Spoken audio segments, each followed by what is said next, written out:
An ancient story offers this wisdom. In a harbor, two ships sailed, one setting forth on a voyage, the other coming home to port. Everyone cheered the ship sailing out, but scarcely noticed the ship coming in. To this, a wise one said, "Do not rejoice over a ship setting out to sea, for you cannot know what fearful dangers it may have to endure. Rejoice rather over the ship that has safely reached port, bringing its passengers home in peace." And this is the way of the world. When a child is born, all rejoice. When someone dies, all weep. We should instead weep and rejoice, for no one can tell the trials and travails which await a newborn child. But when a mortal dies, we should rejoice, for they have completed a long journey. And there's no greater boon than to leave this world with the imperishable crown of a good name. In this spirit, we come together this day to honor and celebrate the good name of one among us who has made his final turn in life's great cycle. We come together to celebrate the life of Richard Paul Dick Doherty. In our gathering, we do not rejoice in his passing, but amid our grief we find joy. Joy in the legacy of laughter, of wisdom and love that Dick leaves behind, and joy in our memories of our years we shared with him. Spirit of life and love, great God of those who love and mourn, be with us in this time, be with us in this sacred space as we gather to celebrate the life of Dick Doherty. Good afternoon. I am the Reverend Heather Janulis, and on behalf of Dick's family, it is my honor to welcome you to this celebration of his life.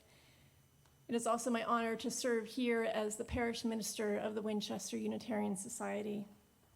Whether you are attending here in the sanctuary or via our live stream, we are glad you are here. For those attending via the live stream, you may access the order of service for today's memorial by visiting our website, www.winchesteruu.org. On the front page, you will see a listing for the memorial and a link to the program file. For those who are here in person, if you are speaking in the service, you are welcome to take off your mask while you're speaking so folks can better read your lips. If you're not speaking, we ask that you remain masked throughout the service in compliance with our pandemic policy. For those attending here in person or live streaming locally, all are invited to a reception outside. Look for the food truck. And in respect for our time together, let us take a moment to turn off all cell phones and electronic devices.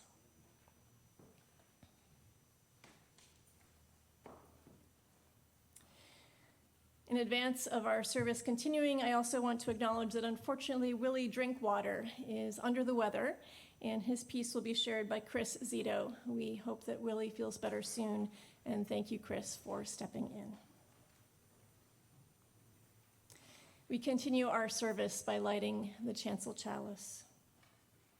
Within every being and within every mortal life, there is a sacred spark, a light born from the source of creation, a glow that once kindled is never extinguished. We come this day drawn by the light within Dick Doherty and the life he shared with us. Yet whenever we recall one life in a time after death, we carry the presence and the weight of other losses. Our grief for many and our grief for one become entwined. Old sorrows are renewed.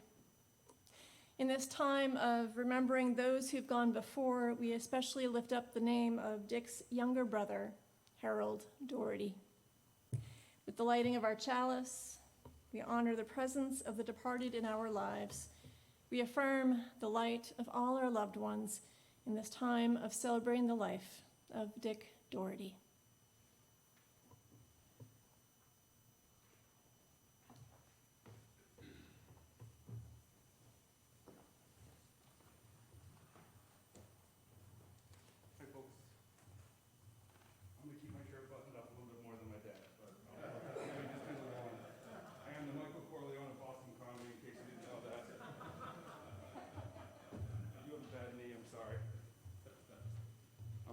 my sisters, Jamie and Courtney. Sorry. Just one more for strength, I think. All right. Coming Home. Coming Home by Mary Oliver. When we are driving in the dark on the long road to Provincetown, when we are weary, this is not very festive. All right, sorry. When we are weary, when the buildings in the scrub pines lose their familiar look, I imagine us rising from the speeding car.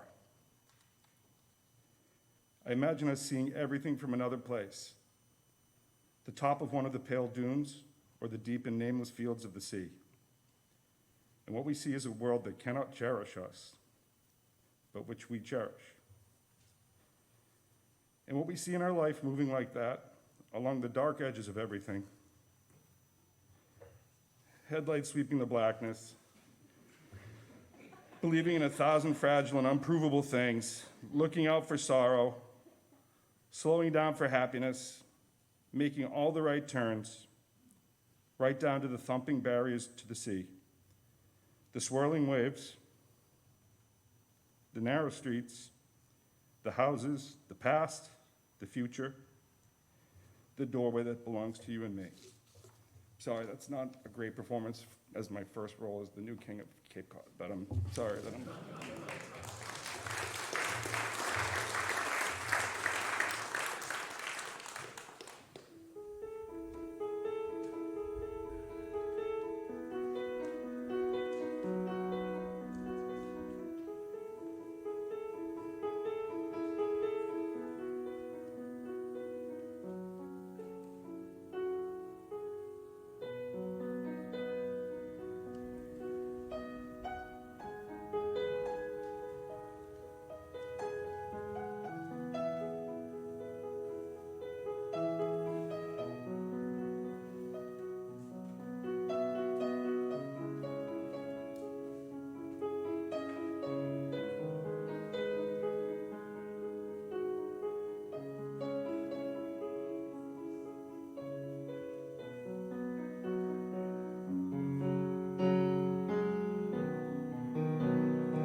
Dick Doherty, known to some as the improper Bostonian, to others the godfather of Boston comedy, to others still as friend and family, as father, grandfather, and husband, was born Richard Paul Doherty on September 2nd, 1942, at Choate Hospital in Woburn.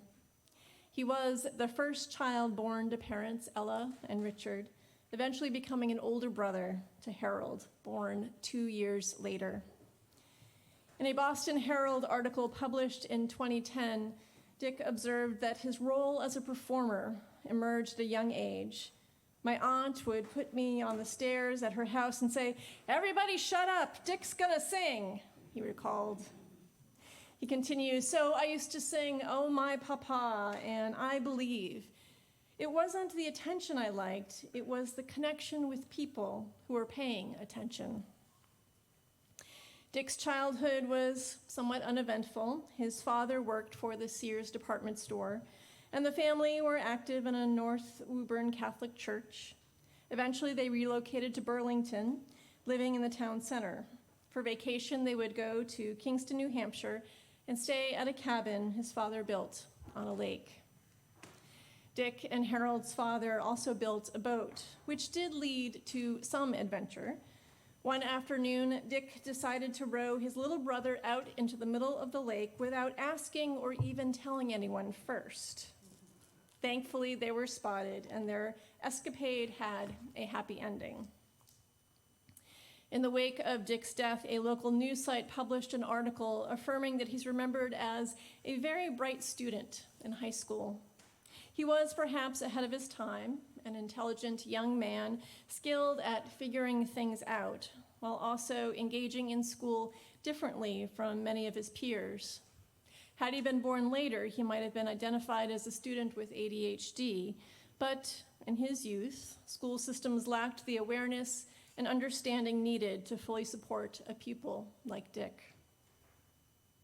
Right before his last year of high school, the family moved back from Burlington to Woburn, an awkward thing considering the town rivalry. Dick graduated from Woburn High School in 1960 and then enrolled in Northeastern University. He eventually transferred to the University of Massachusetts at Amherst. While there, amid his political science studies and eventual major in theater, he began the newspaper Bagels and Blarney. Dick also had the distinction of being the first Christian inductee to an all-Jewish fraternity, AEPI. This was also the chapter in Dick's life when he became a public entertainer, performing folk music on Cape Cod during happy hours. His musical acts were a precursor to his comedy. As noted in the Herald, he remembered, "When I used to play at the Mad Russian in the old Bradford Hotel, it was just me and a guitar," he said. "I was always kidding around on stage and doing jokes. Then I formed Dick Doherty and the Majority. I was doing some folk music and some rock, but I'd stop and do some comedy and then go into a song, then some more comedy." In the 1960s, Dick became a father to a daughter, Jamie, and a son, Ricky. Part of remembering someone after they have died is remembering the whole of their life story, including the hard times. This season in Dick's life was also defined by his drinking, the demons behind his addiction and behaviors brought into being by alcohol.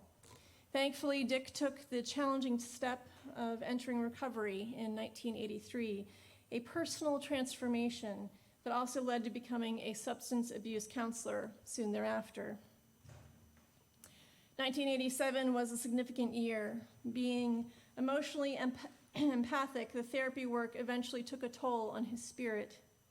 He left his counseling position for stand-up, opening the Comedy Vault. It seems fitting that Dick and Kathy's relationship would begin at a comedy club. Kathy and her friends were planning a night on the town, and while she wanted to explore the bar scene, they convinced her to go to a comedy club. While at the show, Dick heckled Kathy for talking during his act. But after his act, Dick was carrying his motorcycle helmet, which got Kathy's attention as she liked to ride. A conversation led to an invitation to join him on his bike. From the moment of that first ride, Kathy remembers she just knew she had found her soulmate.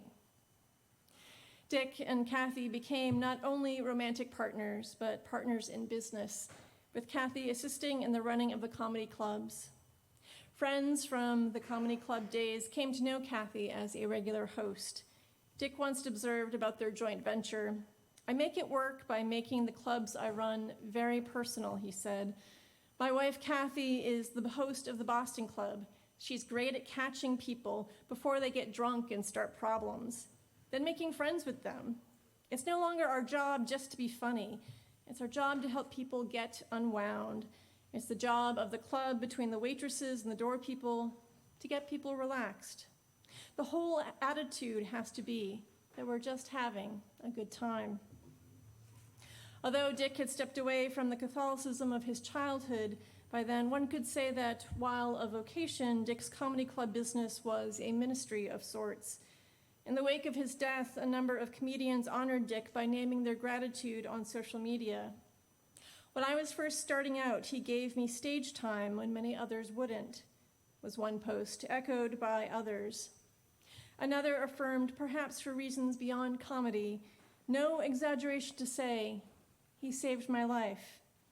I could live to be 100 and never be able to repay what he gave me. Dick was a deeply spiritual person. While he felt more connected to a sense of the sacred while being in nature than sitting in a cathedral, the heart of his spirituality could be practiced anywhere. Dick was forever seeking the truth in the human world, whether it was through his continuing participation in Narcotics Anonymous or his use of humor to bring understanding and order to our chaotic world. Comedy is no joke, he would often say. Dick also had little time or patience for small talk. The end result of this intense commitment to candor was a man with remarkable authenticity. What you see is what you get, a high school friend observed after Dick's death. As our gifts are often the root of our shortcomings, Dick's way of being sometimes made him hard to be around. Yet his care for those closest to him created an unconditional love that transcended arguments and times of estrangement. But turning towards happier times, it was at the summit of Mount Wachusett that Dick proposed to Kathy. Unfortunately, he dropped the ring in the snow. Continuing the theme of mishap, the wedding venue was sold shortly before the ceremony without anyone telling Kathy and Dick, requiring a mad scramble for an alternative location. There were other obstacles and problems, but in the end, Dick and Kathy married on August 31st, 1997. The newlyweds settled into married life at their home in Woburn and continued working together with the business based in Winchester. When not working at the business, Kathy and Dick enjoyed time on the water. Dick purchased a large and heavy boat, vowing to teach Kathy to sail. The lessons went well until one afternoon, the sudden arrival of a storm front led them to losing all visibility and becoming lost in Salem Harbor. Thankfully, this adventure on the water, like Dick's childhood outing with his brother, had a happy ending too. They eventually sold the boat and bought a lighter one with a stronger motor, making for a more manageable sail. Kathy and Dick eventually relocated to Stoneham. Then, in 2014, Dick received a diagnosis of cancer. The treatment was difficult but successful. Caring for Dick while running the business was a lot for Kathy to handle. These practical challenges, plus the recent reminder of the shortness of life, inspired some reflection, leading to the decision to sell the business in 2017. Dick still performed, but less frequently. This freed Kathy and Dick to buy an RV and explore the country together, Bar Harbor, Maine, Maryland, and New Mexico, among other places. Dick performed his last show on New Year's Eve, 2018. With Dick's free time, he pursued one of his hobbies, videotaping. He also enjoyed time with his grandsons, engaging with one about his skiing career and another about their shared interest in the guitar. Like the rest of us, the COVID lockdown presented some challenges, but for Kathy and Dick, it also allowed them to connect on a different level. He was, and they were, happy. Richard Paul Doherty, our friend Dick, died unexpectedly on May 1st of this year, and so we've gathered here to remember him and to celebrate his life. Of course, we remember Dick for his humor. his way of paying attention to the absurdities of life and transforming them into a mixture of joy and truth. We remember him for his talents, his way of lifting spirits through music and song. In his own words, Dick described himself as devilish but lovable. So we remember him too for his way of being both a troublemaker, sometimes difficult, and someone who deeply connected with those around him, from guests in comics at his clubs, to members of the recovery community, to his closest friends and family members. In the wake of his passing, it was observed that Dick brought his own real-life experiences to the world of comedy and was able to make connections with the young and old alike. These human connections, simply put, this love, invited those around him to see themselves as lovable too. We remember Dick Doherty. I now invite us into a time of shared silence, so we may each welcome our own memories of Dick into this sacred space.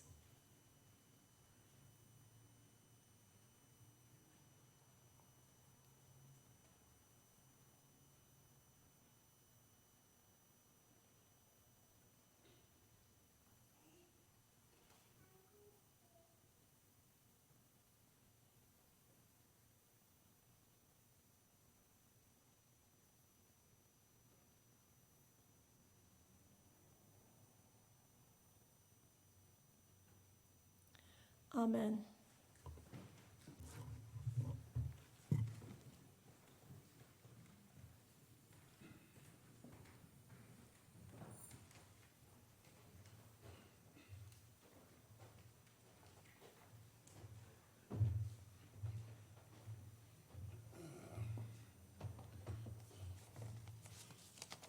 How's everybody doing today? Doing good? Cool. I think I'll keep in theme with Ricky. If you guys don't know me, I'm Jim Frank. Used to do stand-up comedy with Dick. Used to run the office with Kathy and Dick back in the 90s. God, Dick was so much more than a boss. When Kathy first asked me to do some time today, my first reaction was being completely honored that I was a part of Dick's life, that she remembered that she wanted me to give my reflections. So thank you, Kathy. I appreciate this time. Second thing that went through my mind was, do I have to show up 30 minutes early to set up pews? Which reminds me, be sure to fill out the comment cards afterwards and leave them with your host. Direct marketing is something Dick did very well.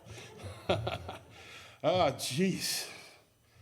First to me, I met Dick through his niece, Harold's daughter, Kerry, who used to host karaoke for me. I was at the Ramada Inn in Woburn, and Dick wanted to be at the Ramada Inn in Woburn. Dick Doherty Comedy Escape, and we made it happen. And all of a sudden, I'm in the office working with Dick. He became a boss, became a mentor. Most importantly, though, Dick Doherty became my buddy, mi compadre, my friend. We shared a lot of similar things. We both loved coffee. And as Kathy knows, we both love popsicles. And eventually I liked riding my motorcycle in the rain. To heck with Billy Joel. That's a Dick joke callback. It's no surprise that we clicked. Dick taught me how to entertain. Dick wasn't a performer. Dick was an entertainer. There's a difference. Dick did it for the audience. He did it for the smiles that we can't see with the masks today, but he did it for the smiles. He did it for the reaction. He didn't do it to be on stage. He didn't do it to be a performer. He generally loved the people in the audience. And you could see that after the show with the connections that he made. And he didn't run off and go in the back room. He was out there shaking hands, kissing babies. What the hell babies are doing at a comedy show, I'm not quite sure, but he was kissing babies. He taught me to entertain, just not do the craft. And that has helped shape me into the person that I am. Dick Doherty is a main reason why I am the Jim Frank that I am today. Running his clubs gave me the opportunity to learn how to be an entertainer, to watch and grow, from the catchphrases from like Chance Langton, because that's the kind of guy I am. Or watching Steve Sweeney just captivate an audience and then destroy them. Sully, Sully, Sully, Sully, Sully. I mean, his facial expressions. I mean, exactly. Hey, you don't happen to have an extra sandwich in there, do you? Stephanie, right? I remember, I'm going off script here. I remember hanging out in I think we were in the Winchester office at the time, because I worked for Dick in the Woburn office as well, and at his house, which is weird because working with Dick in his boxer shorts. But anyhow, he said, he said, you have to go to the show tonight because there is a performer, an entertainer, that she pulls a ham sandwich out of her bra. I'm like, and You're all dressed up today, Jim. Did you have to bring it up? oh, I'm sorry. So you have a submarine or something in there, or a little lobster roll, escargot or something? Anyhow, if the food truck runs out of food, find Stephanie and she'll hook you up. So that's something Dick also taught me too, is to love. We tease because we love.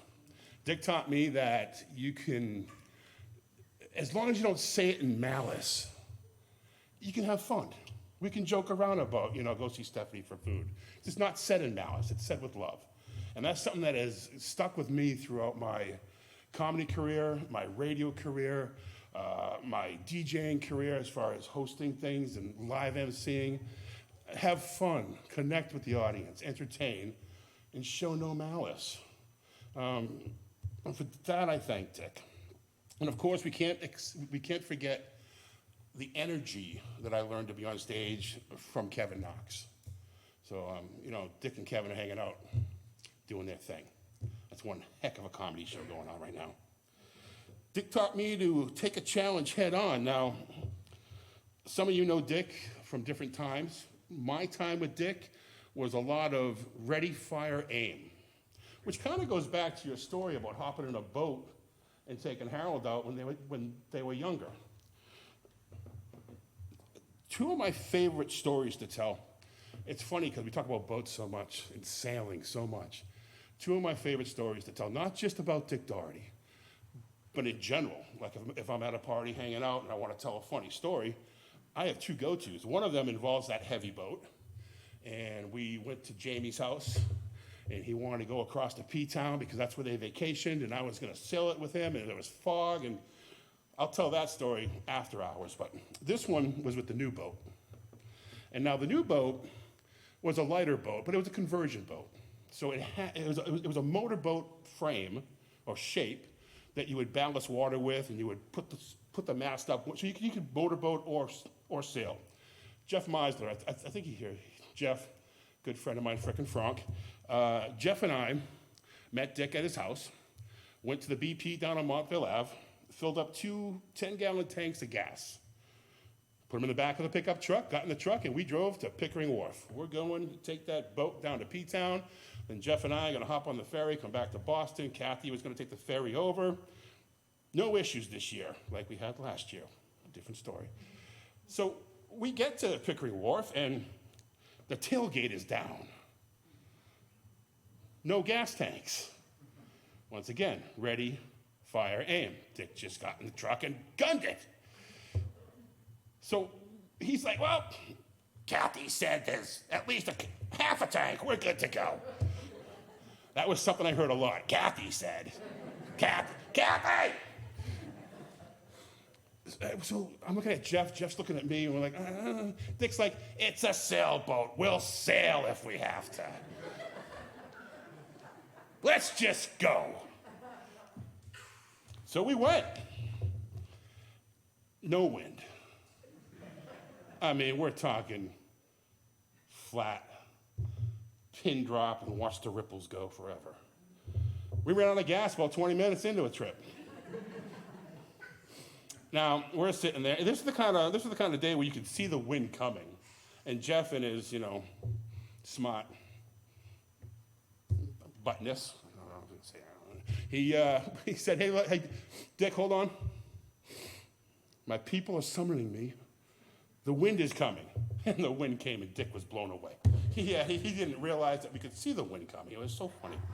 So here we are doing this floating thing, sailing thing, hopefully going, trying to get the wind going. And there goes the ferry from Boston. And we waved to Kathy. So Kathy gets to the point, an hour before, we were supposed to be there like an hour before that. And she made arrangements with the harbor master to come out with some gas to meet us. We finally got to the fingertips of the arm of P-Town, and they met us there. And Dick, ready, aim, fire, grabs the gas and starts pouring it in, and we probably got about half the gas in the tank, all right? And the harbor master's like, do you know where you're going? And he's like, yeah, it's right over there. All right, second green buoy, take a left. All of a sudden, this guy leaves, Dick fires the motors up and guns it. Jeff's like, we're trying to put the radar on, the sonar, the running lights, all that safety issue stuff. And I'm watching the water get lighter and lighter, kind of whiter. It's nighttime. We had the spotlights on. All of a sudden, we hit ground. Full speed, we hit ground.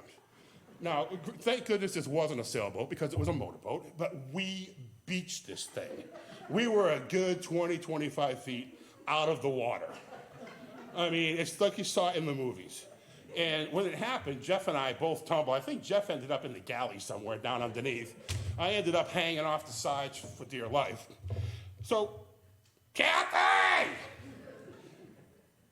Harbor master comes back, and I guess I'm not quite sure the math or how it all works, but if you have a long enough piece of rope, a small little boat with an outboard motor could take care of it and fix it for us. So the guy puts the line on the front of the boat because we had to swing the boat around first, and he's nothing. So Jeff and I get out of the boat, and we're up front there, and we're pushing, and we're pushing, and we're pushing, and then it goes, and the boat swings. Puts us both in the sand somewhere, hits us for a loop. Now I'm really upset.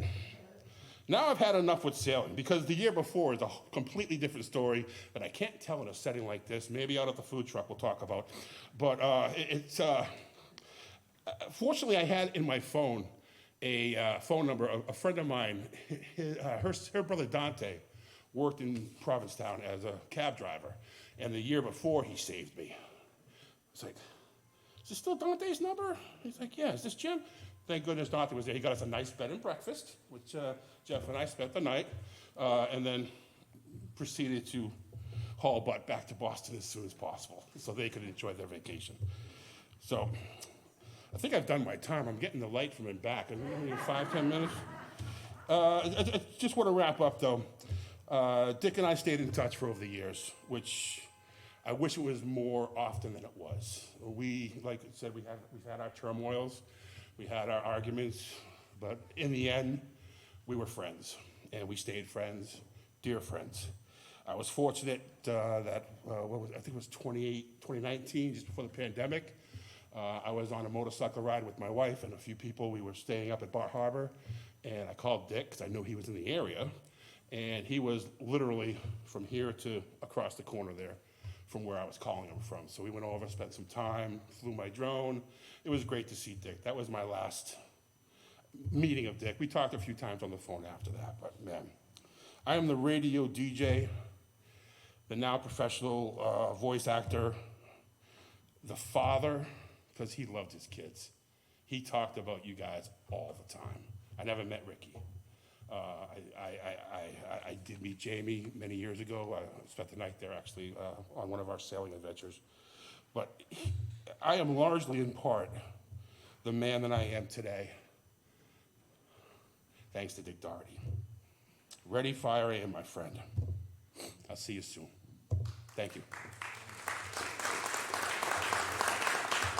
All right, coming up next for your entertainment pleasure, we have, actually I forget who it is, I'm sorry.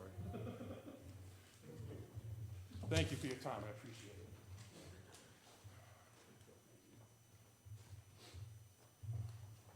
Well, this is a new experience for me. I've been on many a stage over the years. This is a first. So if I faint, somebody give me some water or something, okay?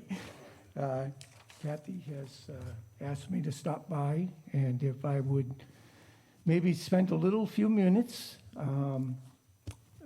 talking on the years on the Cape with Dick, back in the old happy hour days. And as I look around, I see that probably many of you were there.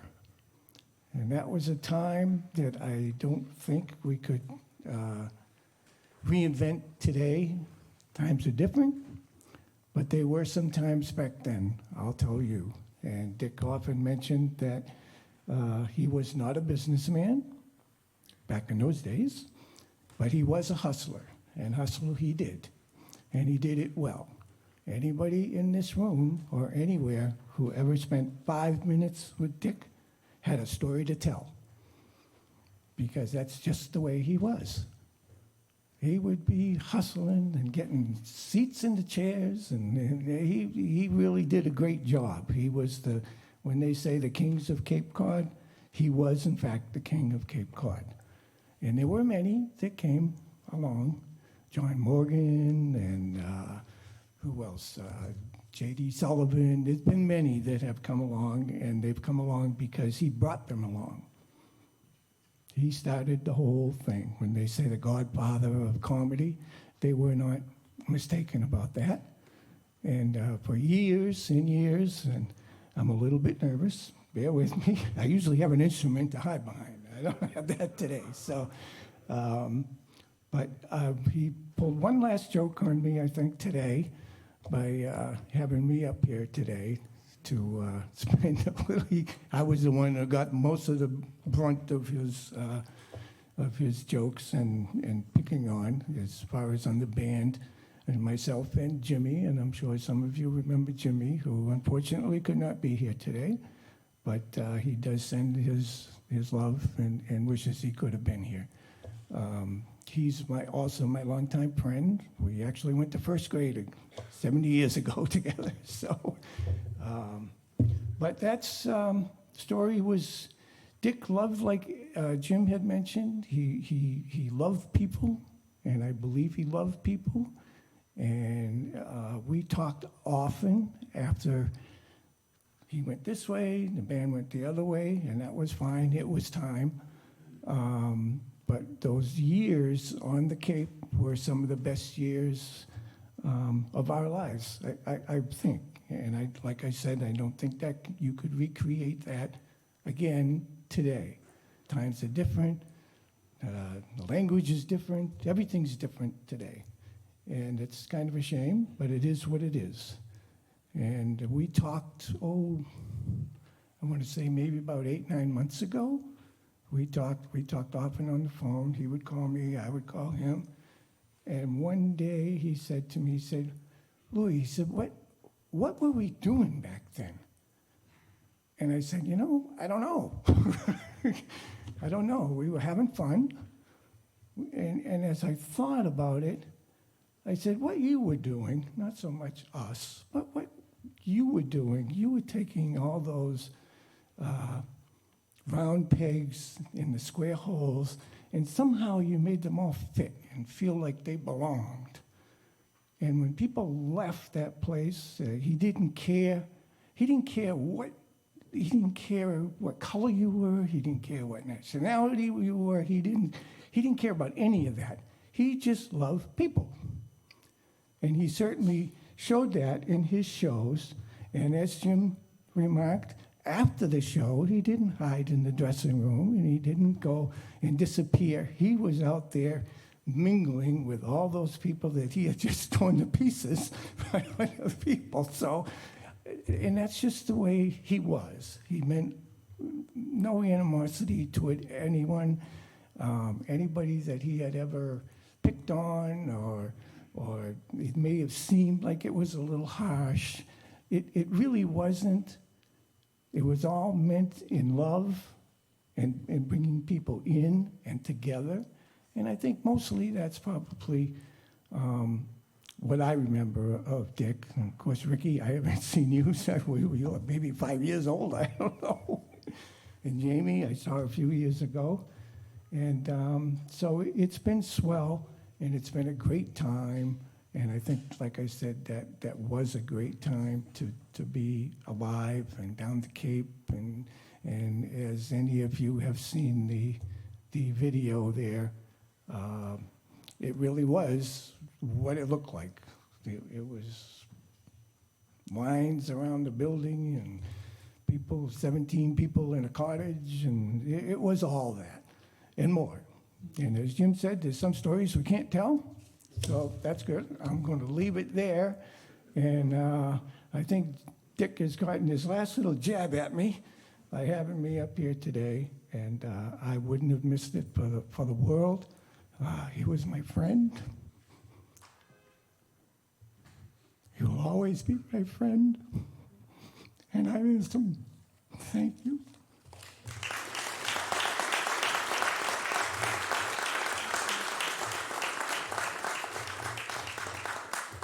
Hey, everybody.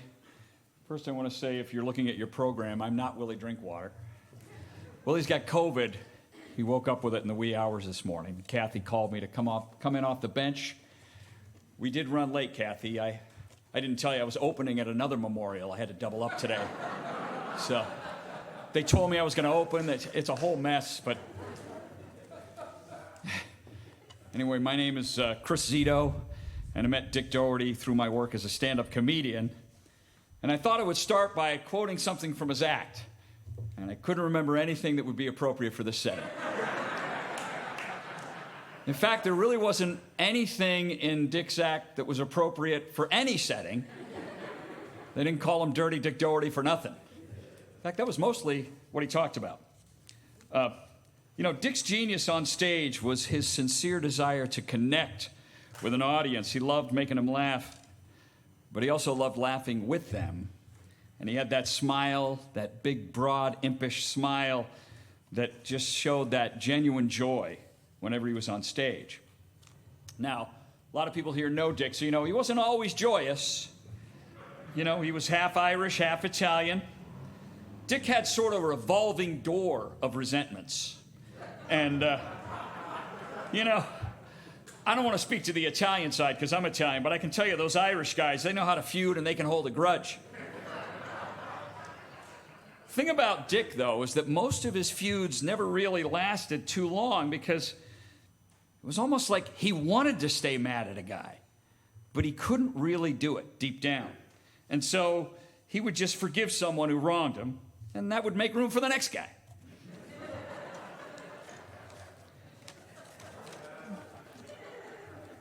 I spent a lot of nights sitting in comedy clubs or on the phone with Dick talking about comedy, talking about comedians we knew, especially new ones he was interested in helping. And Dick helped dozens, maybe hundreds of young comedians get their start. He gave them stage time. He gave them encouragement. He never gave them much money. I mean, heck, I headlined for him for years. He never gave me much money.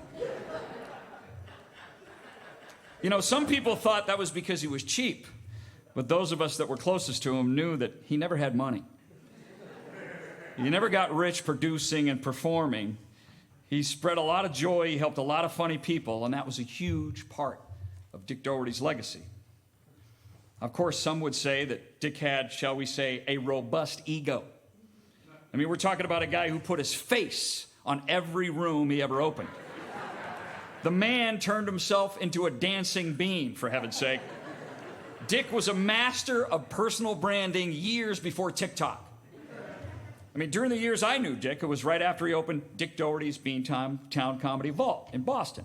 That was followed by Dick Doherty's Beantown Comedy Escape, and Dick Doherty's Beantown Comedy Cellar, and Dick Doherty's Beantown Comedy Circus, and Dick Doherty's Beantown Comedy Chuckle Hut, and Comedy Ha Ha Tent, and Laugh Palace, you name it.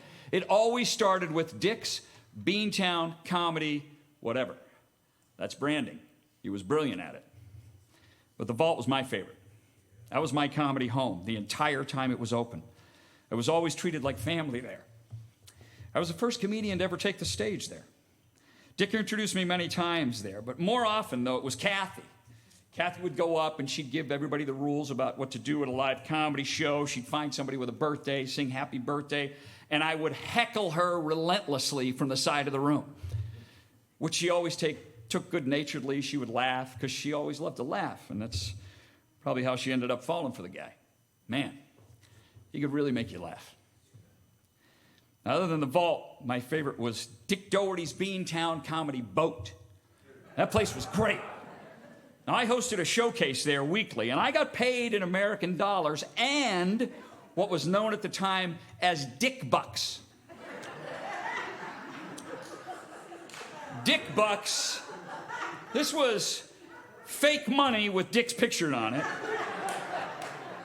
And Dick cut a great deal for the comedians at the place because you could actually use the Dick Bucks at the restaurant to buy food.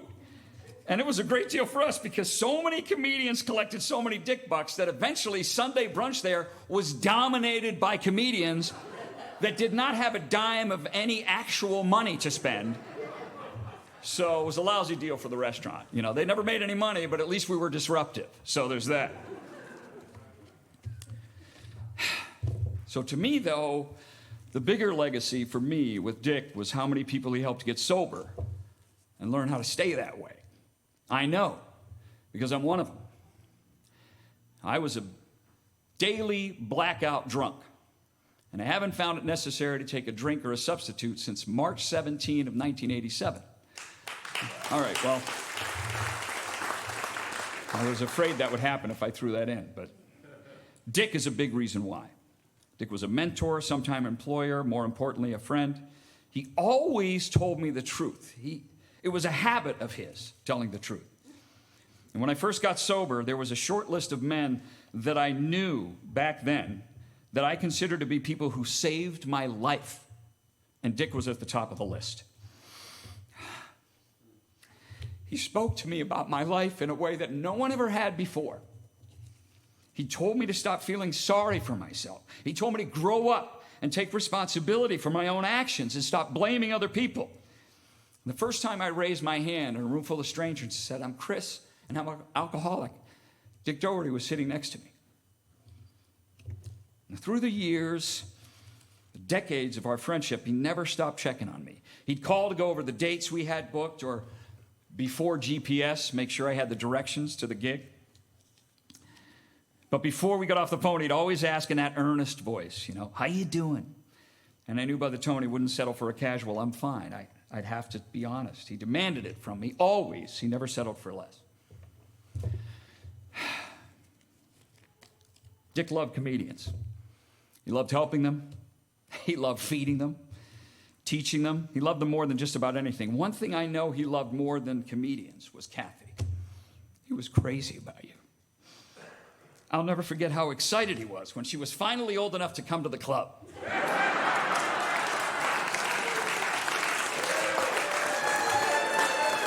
All right, I'm kidding. Of course, I'm kidding.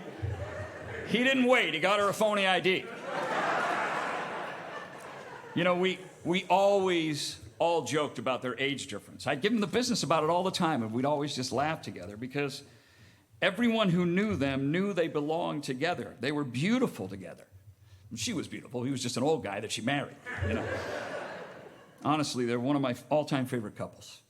Advocating for one another, helping each other through everything. Best friends. It's impossible to know how many lives a man touches. Dick Doherty's helping, loving hand wasn't just a pebble in a pond sending out ripples. It was like a boulder in the ocean sending out a tsunami of love and light, laughter and recovery around the world. Any audience member who laughs at any comedian who started their career in Boston between 1987 and 2010 owes Dick a debt of gratitude.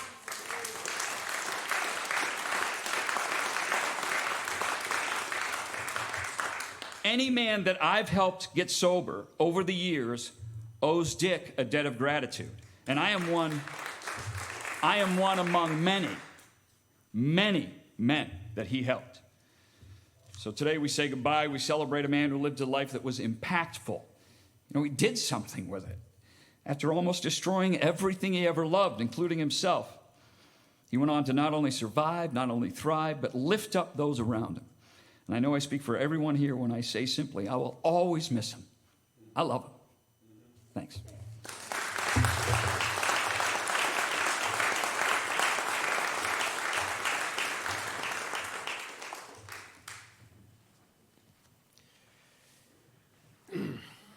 Hello, my name's Steve Marks. Dick was my brother-in-law. I'm married to Kathy's sister, Joan. I'm not a Lowe, but like Dick, I married into the Lowe family, and like Dick, I had the privilege of experiencing both the joys and the lunacies of the Lowe family. I'm here to share a few words on behalf of the Lowe siblings, Joan, Ed, Tom, Linda, Kathy, and Phil. As you can tell from my accent, I don't live in Massachusetts. I spent some time here. I never did understand the accents. I never did understand the roads. I never understood the names of the towns. Here I am, I guess I'm thinking in Winsta? I raise my hand, the Lowes will understand what this means, and I'll have more to say about that later. I do have a line in here that's blown already. I said, thanks, Kathy, for not making me follow one of the comedians.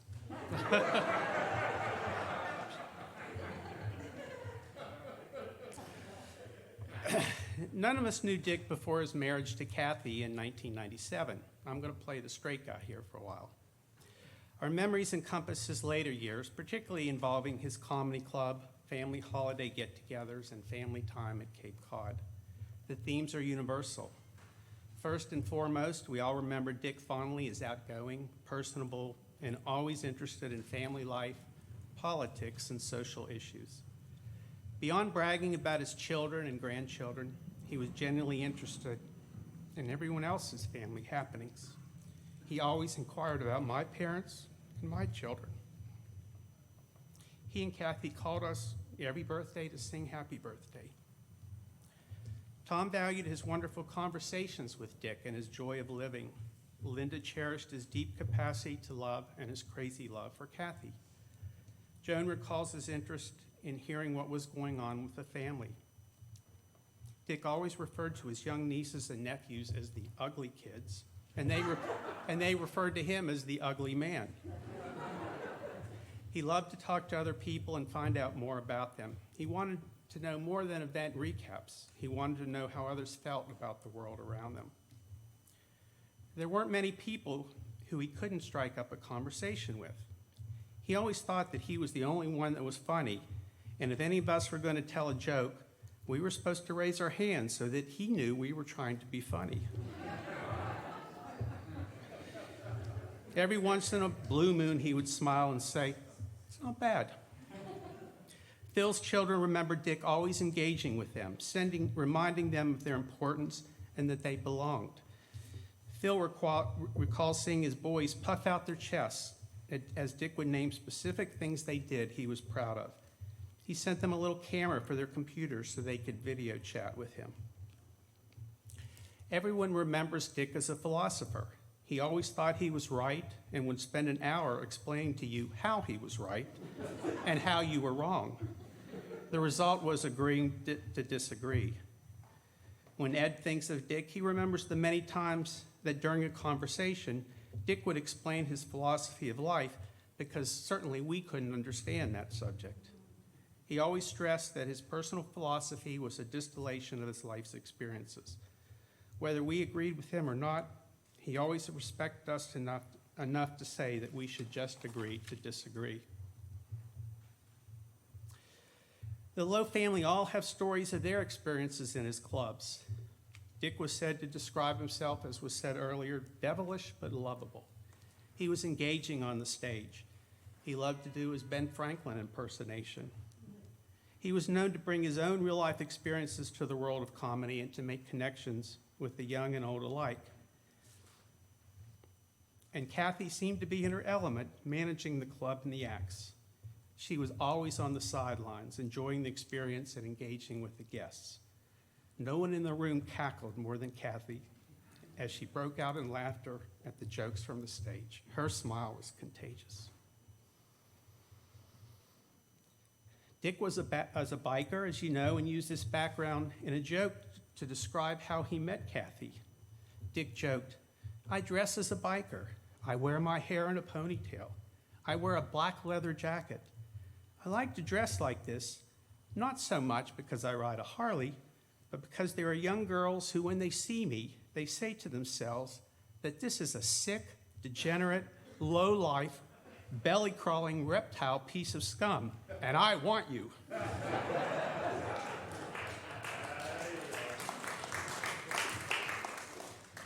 We all had our own personal experiences from the club. Phil recalls Dick's ethnic recaps of the Massachusetts neighborhoods. He let us all know where the Irish, Polish, and Italians lived and why they deserved their stereotypes. He remembers Kathy sitting him in the front row so the comics would have more material. Tom always enjoyed his role as the gay guy whenever he went to Dick's shows. And of course, you can probably imagine the suffering I endured as the urologist in the crowd. To Phil, Dick was the definition of an entrepreneur. Each time he saw him, he learned about the latest business idea or venture he was engaged with, from making films, podcasts, or something similar. For him, it was just about the creative process. He created memories. He didn't slow down in old age. He simply redirected those projects that he'd been doing his whole life, entertaining people. Dick had his demons in life to deal with. He had pointed out that many comics came into the business because of feelings of inadequacy. When success wasn't enough to numb those feelings, alcohol and drugs often took over. Even after recovery from alcoholism and drug abuse, he used his past life in self-deprecating humor while taking the opportunity to counsel his audience on the destructive nature of his lifestyle. He would tell his audience, "I know what you're saying. How could a guy like this abuse drugs?"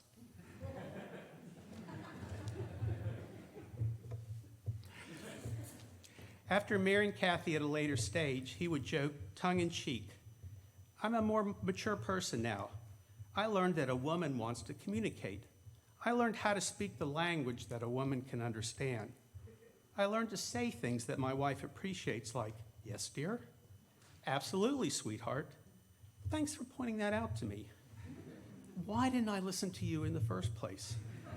'Right again.' 'Hey, thank you for saving me from myself.'" But in all sincerity, Dick and Kathy grew to love and respect each other in so many ways. They loved the Harley lifestyle. They loved movies more than anyone else we know. They loved the backyard pool. And in later years, they loved RVing the most. The people, the travel, the experiences. He wanted Kathy to be happy. Although his professional life could be hard-charging, driven, and full of coarse language, he was a different person when he was with Kathy. He had a deep capacity to love and was never shy about how crazy he was for her. Over the course of almost 25 years, Dick and Kathy built an amazing life together full of adventure, fun, laughter, and love. As Dick got older, he seemed to grow more resilient. He survived many challenges: alcoholism, drug abuse, motorcycle accidents, business failures, and cancer. But he continued on against all odds. He didn't know when his story would end, but nowhere in his text would it ever end. He gave up. As I heard from the family, I struggled to determine how I could condense this man's life of 80 years into a paragraph. I thought of Ed's memories of his philosophy and inquiring mind, Linda's memory of his love for Kathy and his resilience, Joan's recall of his outgoing personality and sense of family, Tom's sense of his kindness and care for others, Phil's awareness of his creativity, drive, and engagement with others, and everyone's recollection of being told that they were not funny, all while he was laughing at something we said. But at the end, I was swayed by everyone's recognition of his awareness, his clear, meditative disposition, and his enthusiasm and enjoyment for life. Recently, we were all shocked to hear of the death of the incomparable Olivia Newton-John. One of her most beloved songs was the hit, "Have You Ever Been Mellow?" I immediately thought of Dick, and I'd like to share a few of those lyrics.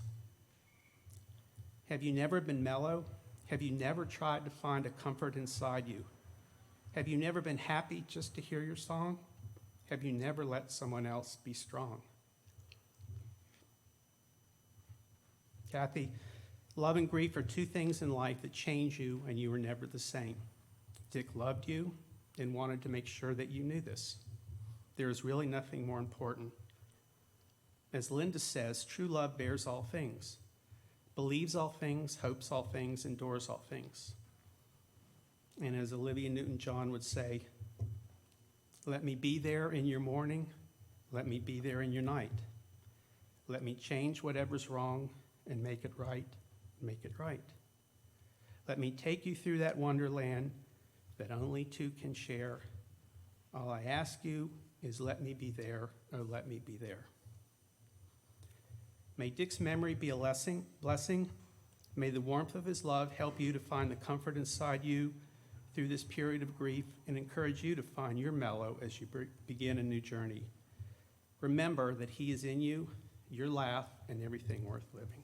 Thank you.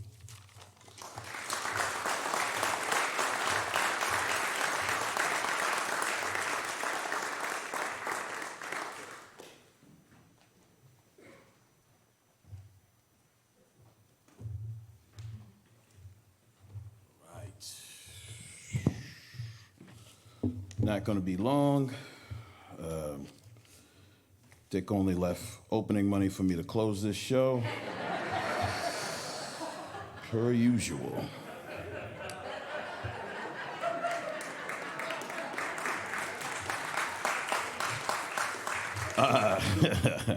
No, all jokes aside, being serious, there's a collection at the end to pay all the comics that are still waiting to get that money, because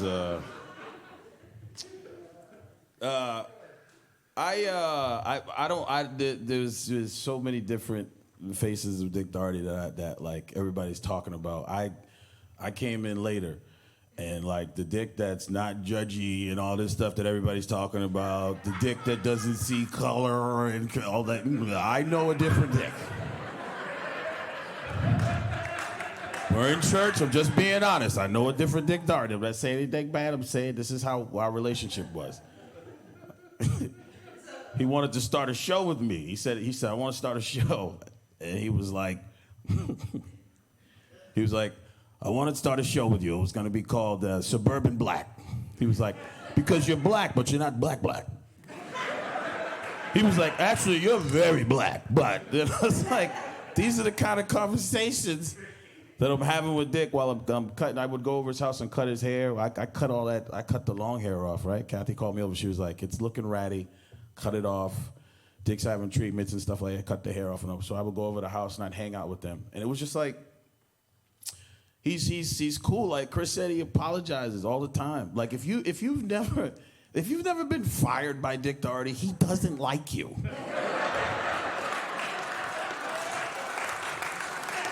Dude,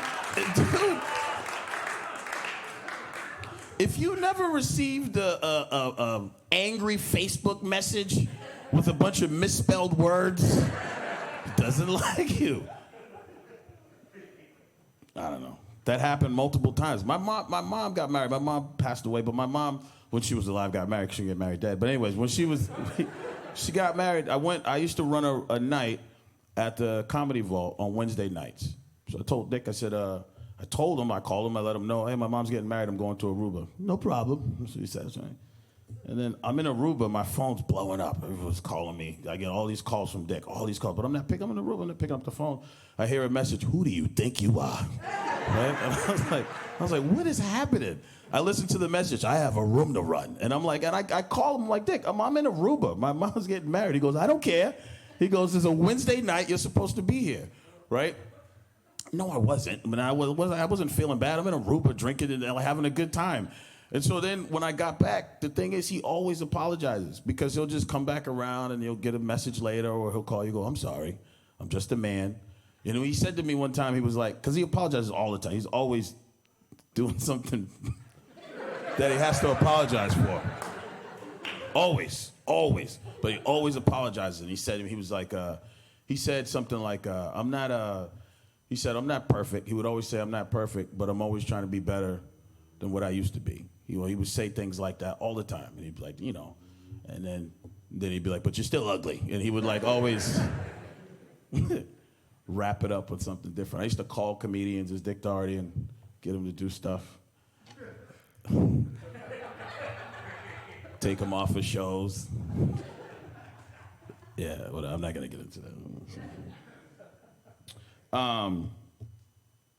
I actually met my girlfriend and everything at the club at the Comedy Vault. I wouldn't have my family if it wasn't for Dick Doherty's Comedy Vault. Dick and I were on a show together, and I was featuring at the time. Dick was headlining the show, and I got done. I saw this beautiful girl in the audience. There's usually some, not so much now, but there's usually some. And then there was I couldn't resist. I had to. So stupid. I know I had to do it. Anyways, beautiful girl in the audience, and I saw her, and we were making eye contact. It was like sometimes you just feel that vibe. She's just I'm looking at her. I'm like, oh man, this is like extra. So I get off stage, and Kathy's in the back hanging out. I was like, Kathy, can you bring this to the girl out there, whatever. I'd never done anything like this. I would wait till after the show. I would never send my number up, but I was leaving because it was celebrating my birthday or whatever. So I gave Kathy the number. I was like, and I wrote some note on there you know, it's my birthday. I'm celebrating with a bunch of friends. I see you with a bunch of friends. Come out to this particular bar that we were all going to. Come hang out if you want to. You know, something, I don't know, it was something better than that, but similar. It was actually exactly that. That's what it said. Kathy brought it out. She was all giddy to help out. She was like, right now? Dick's on stage. She brought it out. The girl showed up. What are we? 13 years later, I have 2 kids, and age 7 and 4, but that's because of you passing that note, Kathy. I appreciate that. You know, so thank you.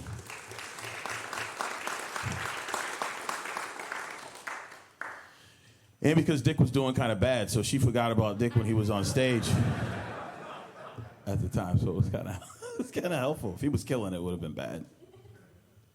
Dick also, I'll just say this, and I'm done.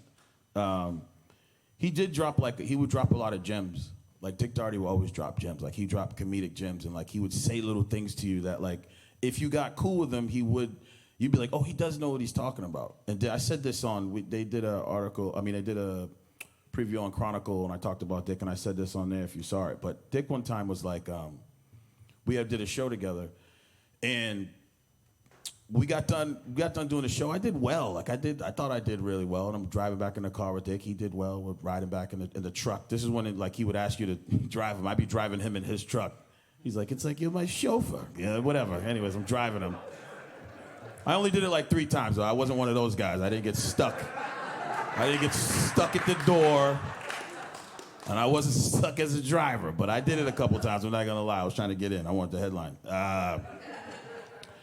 So Dick goes, we're driving, and he goes, let me tell you something. He was like, how'd you think you did? I was like, I think I did pretty good. He goes, nah. He goes, you're not good yet. He goes, you're okay. He goes, but you're still doing all the stuff that they want you to do. He goes, you're not doing anything that you want to do. And I was like, what are you talking about? And he was like, no, he said, and I'm thinking, I'm sitting there, and I'm kind of I'm 2 or 3 years in, right? And I'm pissed off when he's saying this to me because I'm like, you just mad because I killed it. And he was all this old guy telling me he doesn't know what he's talking about. That's what I'm thinking. I don't say that to him. I'm like, that's what I'm saying to him. But I'm thinking why is he saying that to me? Because in my brain, I'm like, if I'm doing what the people like, and if they're laughing, I'm doing it right. What is he talking about? They're laughing. But you don't realize until you've been doing it for a while that you're just sacrificing yourself. You're not doing anything that you want to do. And so it took a while. He would drop gems on you like that. That would take a while for you to do it, to figure it out, and then be like, oh, I see what Dick means now. You know what I mean? I don't care what, the people want you to do. You got to do what you want to do. He would say little things like that. He would say he was like, you're just like me. I'm sure he said this to a lot of people, but anyways. No, for real. No, you know what? I'm going to tell you one more little story because this happened to me one time with Dick. One more little thing. I was in Quincy one time, and Dick was talking about taking over. He was like, I want you to take over the business. This is what he was telling me. I used to live in Quincy. Was that you? All right, no, I didn't know if it was you. I'm in a bar, and this random guy's like, oh, you do comedy? I was like, yeah, yeah. He's like, oh, you ever heard of Dick Doherty? I was like, yeah, yeah, I work with Dick. He's like, oh, man. And Dick had called me one day and told me, like, when I die, I want you to take over the business. He's like, I want you to take it over. He's telling me all this takeover bill. I'm like, man, he really loves me, this guy. I meet this random dude in Quincy who's like, Dick used to want me to take over the business. Like,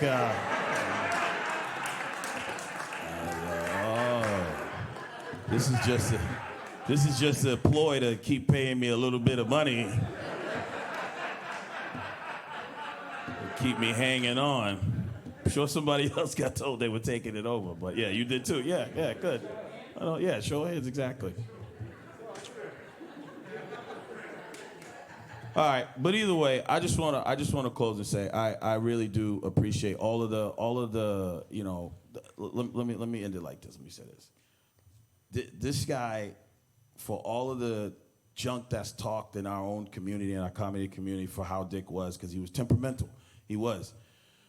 When they left and him and Kathy were out and they were in the RV and stuff, Dick would just be calling me randomly, like, just to check up. The dude would call, he called me all the time, whether he got me, I get him on the phone sometimes, we'd be talking. Other times he just call me and leave me these messages. This has nothing to do with any business or nothing. Just as a human being, he would always call and be like, just seeing how you're doing, just always checking on me. That's cool stuff. There's friends I have that are cool in this room that never call. This guy is done, and he's calling me all the time. That was pretty cool, you know. And one of the last messages I got from Dick, just to prove I'm not lying here, this is the stuff. He would just call. He'd just be sweet. He'd just call and hold on a second. I'm not gonna cry. I'm just looking for the message. Not like Chris.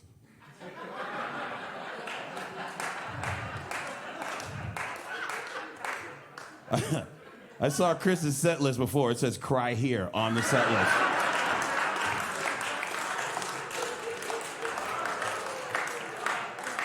He never told me he was going to take over the business. He would just pay me. Oh.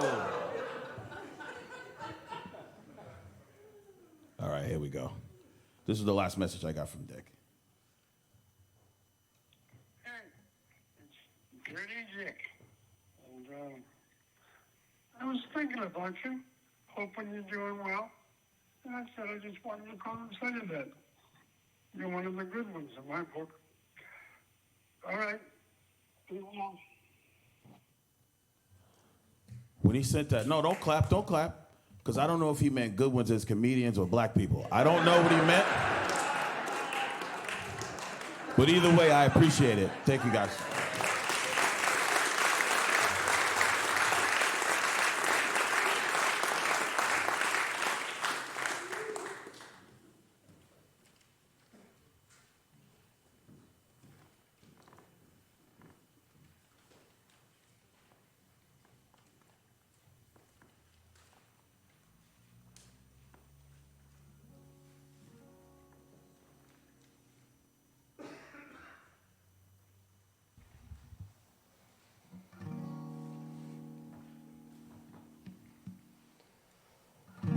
Before I met you, my darling, there was no sunshine for me. Then you came my way, turned my nights to days. Now I can finally see. I'll come and get you in the morning.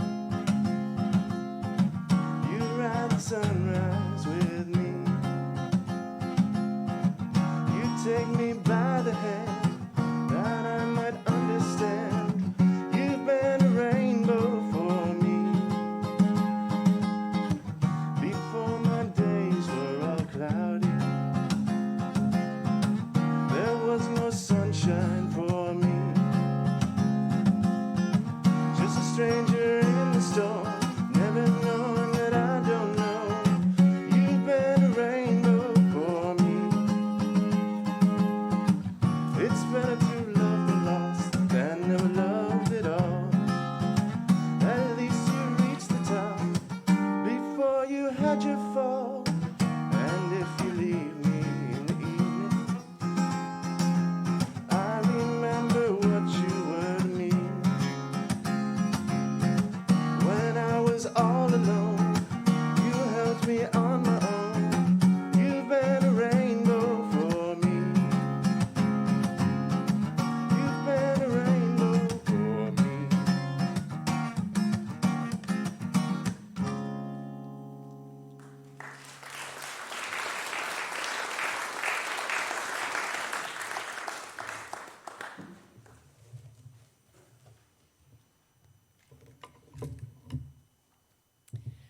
I invite us into the spirit of prayer.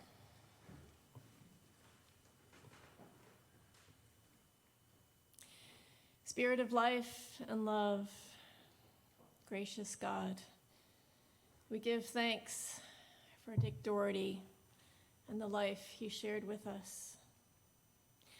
We give thanks for his gifts, his talents, his teaching, his mentorship, his friendship, his way of creating a human connection.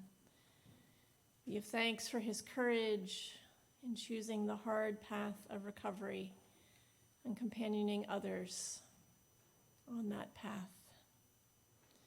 We give thanks that in the midst of the hard ways he was human, he sought each day to become better. May those who are mourning this day find peace and strength in this gathered circle. May we all know that there will come a time when we will remember our time with Dick with just pure fondness. Going forth from this place, when we smell the ocean air, when we ride a boat in choppy waters or in stillness, when we laugh, when we take the time to reach out to someone we're thinking of, let us remember that Dick is with us still. Let us remember that he sought to impact the lives of others, and with the time that remains for us, do what we can to serve the same. We ask this in the name of all that is holy. Amen. Please join me in reciting together the Serenity Prayer. The words are printed in your order of service. God, grant me the serenity to accept the things I cannot change, the courage to change the things I can, and the wisdom to know the difference. Let us close our time together with these words by Steve Crump. That which is worthy of doing, create with your hands. That which is worthy of repeating, speak with a clear voice. That which is worthy of remembering, hold in your hearts. And that which is worthy of living, go and live it now. Let us remain for the postlude, and after I extinguish the chalice, all are invited to a festive reception in the side yard. Go in peace. Amen.